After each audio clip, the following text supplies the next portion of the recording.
असीं भुखे हां तुसीं दुआ करो साडी भुख जिहड़ी है चुक जाए असीं चोरी नहीं करांगे जाओ है जाओ अल्लाह का जिक्र करो तुहाडी भुख तुहाडीआं नस्लां जिहड़ियां वो अल्लाह उन्हां नूं अमीर कर देगा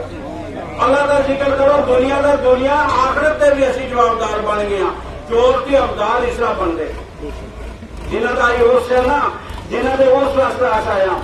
उन्हां दी जद्दे पाक दा ये हाल है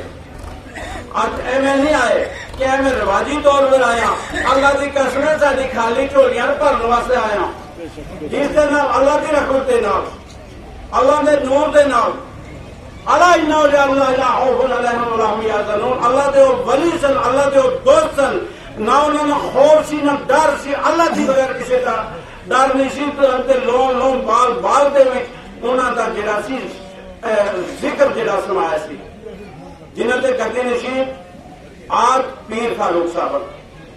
ये जितने से ज्यादा नशीन बैठे मैं किस का नाम है सारे मेरे वास्ते मोहतरम मेरे सिर के ताज असी खुशकिस्मत हाँ कि इन्हों की महफिल में बैठे हाँ 70 साल में आबादत की बेहतर है इन्हों के 2 मिनट इन्हों का चेहरा देखना एक इन्हों के जेड़े चेहरे का दीदार करना तो मैं मेरा ख्याल है जनाब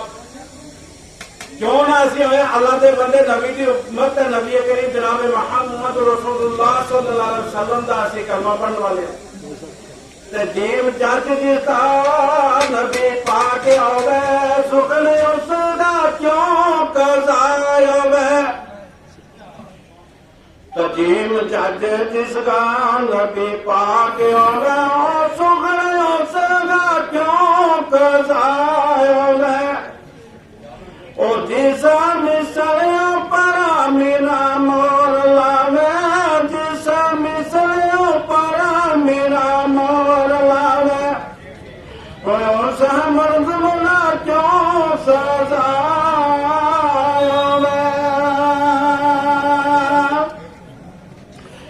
बेड़ी डूबे ना विच समुद्रा दे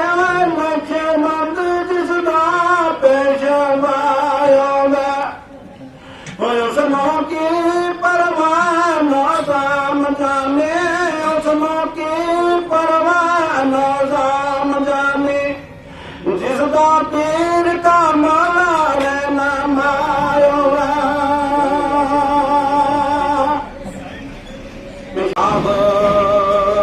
कदर पलंदे बात गादिया